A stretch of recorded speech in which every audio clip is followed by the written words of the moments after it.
When I set up our irrigation system, which takes water out of our stream this year, the pipe barely made it to the pond. I had to take a very straight line route that isn't the normal route, and it's only a couple feet into the pond. Well, it's doing just fine now with the wet last couple weeks we've had. Unless we continue to have a very wet summer, this pond will drop in elevation and this will no longer be feeding into the water. Instead, this will be like the bank, and that's not a good thing because I don't want to have this causing erosion of our pond to move the material into the center of it. And the reason that we have water flowing into here is that I set this up as part of a high school physics class. We had an engineering project, and this was my engineering project, was trying to keep our pond from lowering down, which it does most summers. Last summer, one of the few exceptions with the very wet summer we had. And I'm not entirely sure that this really helps keep the pond elevation up, because I think the pond is just too connected to groundwater that I'm not sure how much this little stream of water helps, and it doesn't flow the entire time. But my estimation from prior to having this system and having this system is that having the continuous flow of water helps keep the irrigation system running rather than having to restart it as frequently. We still have to do a lot of almost daily maintenance on it, but my impression is that it works better. But I need to extend this. And yes, I could grab a little 4 or 5 foot piece, and that would probably be fine, and put a coupling on there. And the reason why is that the pipe we'd previously used, we ended up using for a different task over the winter, and so we no longer are able to use it for this. But there's another problem. When I built this 11 years ago, I didn't use entirely new material from the store. In addition to reusing the 3/4 inch pipe we already had for the parts of the system, because we had a system like this, it didn't continue all the way to the pond. And while I did buy some new 1-inch pipe to use at the top end of this system, we had some of this 1-inch pipe that a neighbor had given us for a different purpose lying around, and I think he had used it to bury water lines from his well to his house, but we used it out here, and it seems like it isn't entirely UV resistant. And it didn't do badly. It gave us probably about 10 years of good service in this, and it'd probably been sitting out for a couple years before that. So it's not like it did horribly, but it has started to crack, and we chased it for a little bit, but I've just given up on it. We tried to repair this section, but it's still leaking. And so that's one of the other reasons I want to get new 1-inch pipe for this section, particularly given that this section is in our lawn. And while at first I had everything in our lawn exposed, I ended up digging a trench and getting it under some of the lawn and burying it, but I didn't want to bury any joints. And well, I want to bury this because I'd rather not have to negotiate over this with our mower every time. And so if I get a long piece of 1-inch pipe, I can just have this whole section buried and not have any joints to worry about. For the 100 feet of this 1-inch black plastic piping that I bought,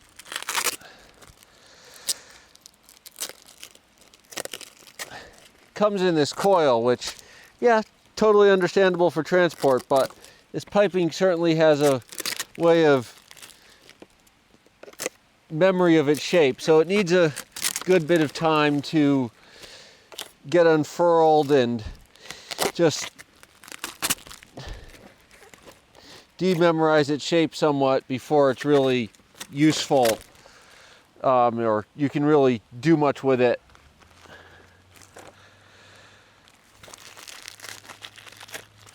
So doing that, and then to come back after a while and probably pull it out again, and then I'll be able to actually use it.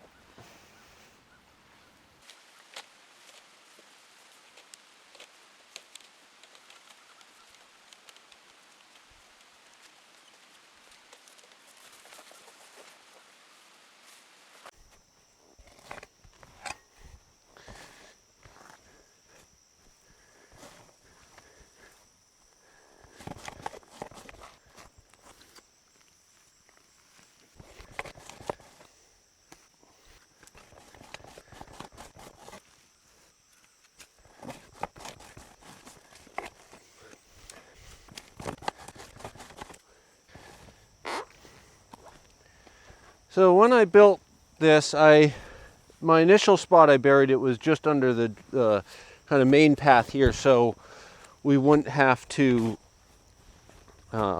hit it with our bikes, which even with a 3/4 inch line, we sometimes would have scares hitting it with our bike. So I wanted to make sure we buried the 1-inch line, because that would be a lot worse. But I put it in conduit under this section, kind of with the idea, and I did it for 2 or 3 years, I don't remember how long, of actually every year I'd pull the pipe all the way out to make sure it was drained and not cause any freezing issues. But what happened is that the conduit silted in and just got filled with stuff, so it made it very difficult to dig it out. And then a couple of years ago I buried this to make mowing the lawn easier. No, I wouldn't say that in that physics class, the engineering project in the physics class, I learned much about engineering. I did learn some stuff that learned a little bit about hydraulics in another way, but it wasn't really what I'd call, like, I learned a topic that, yeah, is covered in civil engineering, but didn't really learn much about, like, the engineering process, even though that was kind of the intent of the project. But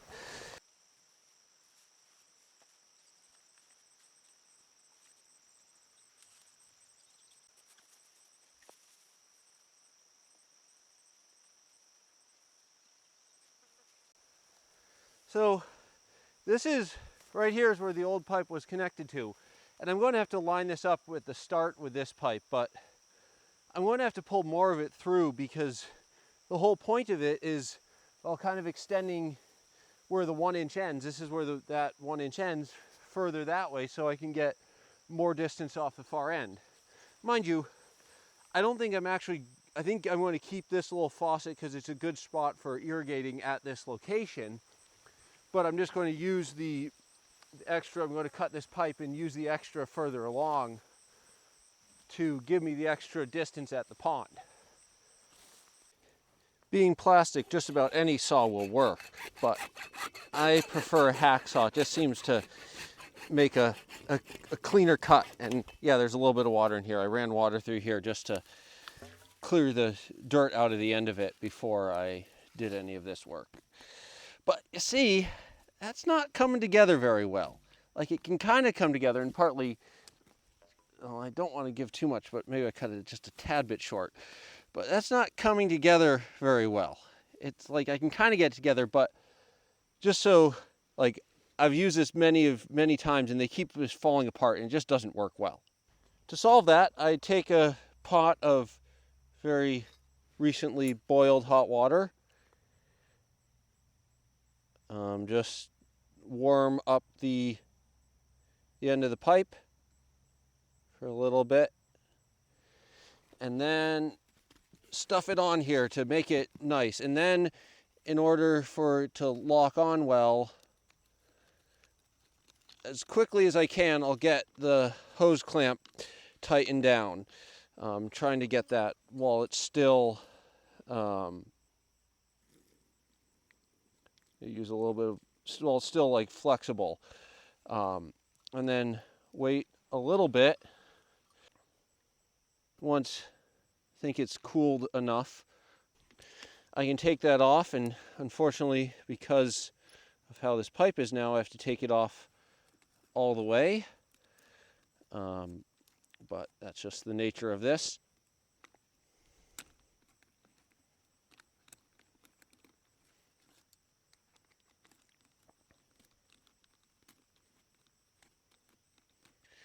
And I'll reuse it on the next one. There are a couple junctions which I'll keep a hose clamp on if I'm having any particular troubles with them.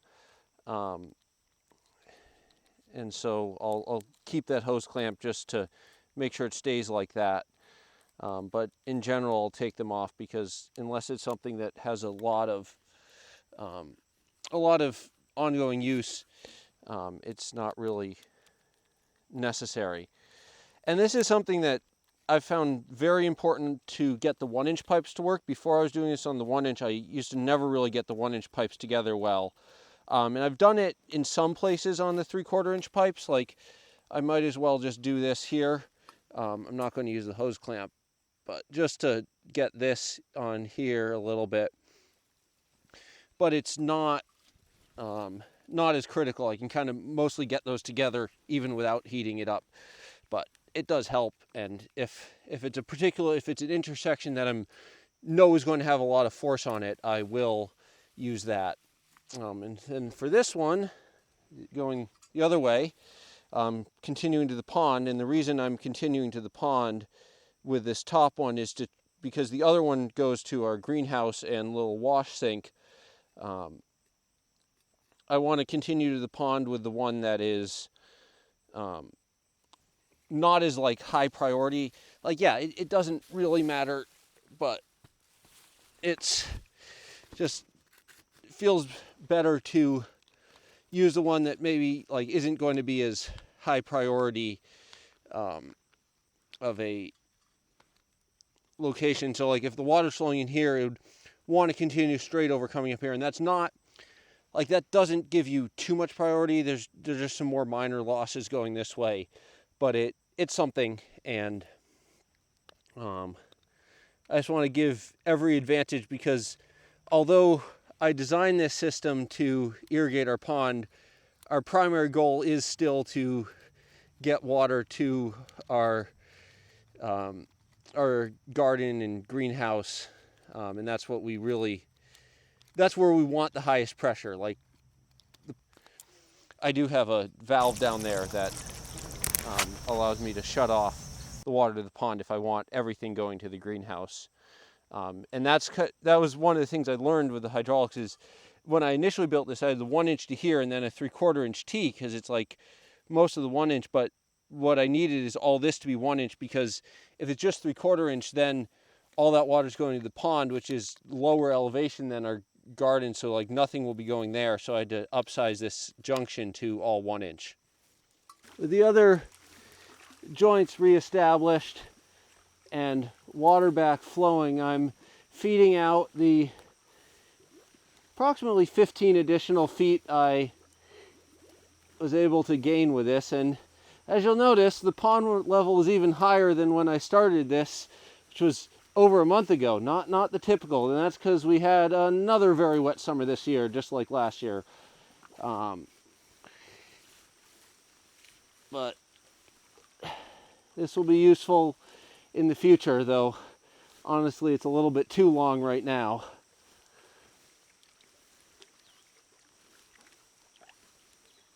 It's about there. Might actually move some back in and just kind of coil it up on the shore so it's not in our way when we're swimming. Now, putting this pipe back in the ground, I cut out a section of grass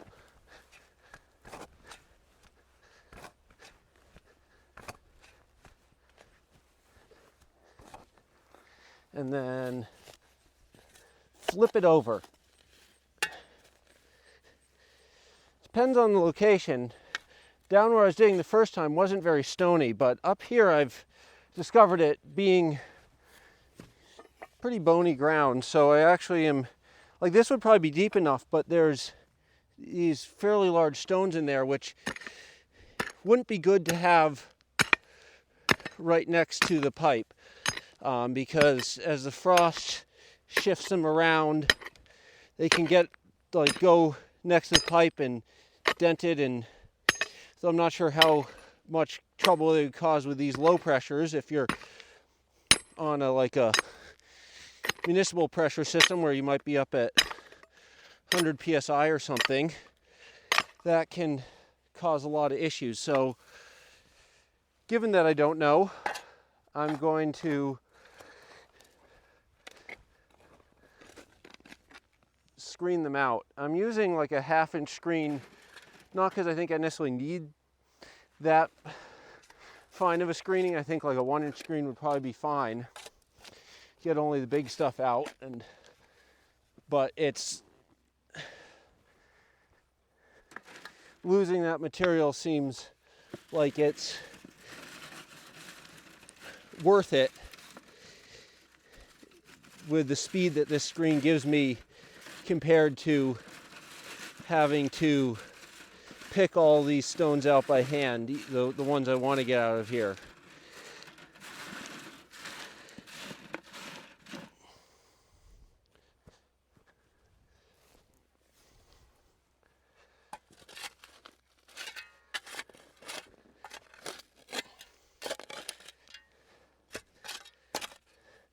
And yes, by removing these stones, I am removing material, and at some point I'll have to bring in makeup material, but right now, given the kind of having to work forward, I'm doing just fine.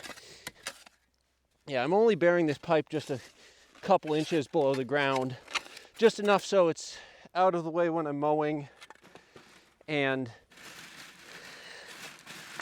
when we drive trucks and tractors over this area, they don't damage the pipe.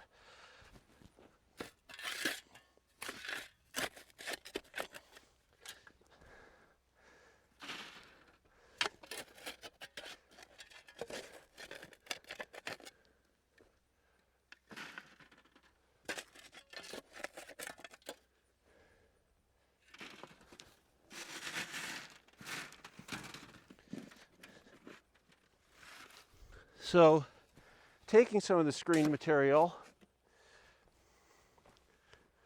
I'm going to put like a layer of bedding down to give it distance from any unexcavated large stones.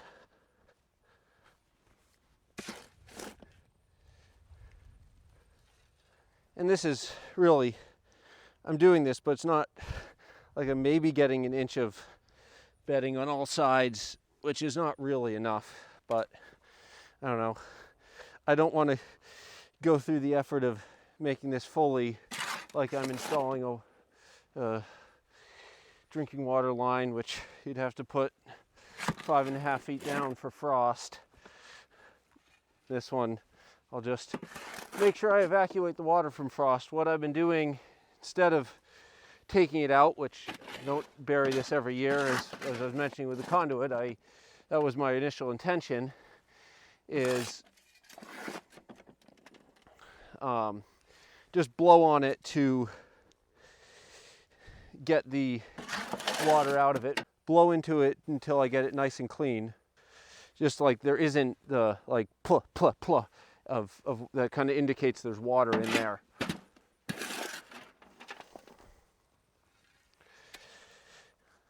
So then stopped halfway through because need to leave some room for it to work. And this area is covered by this carpet, so that's not getting... put the grass back in and ready to move on to the next section.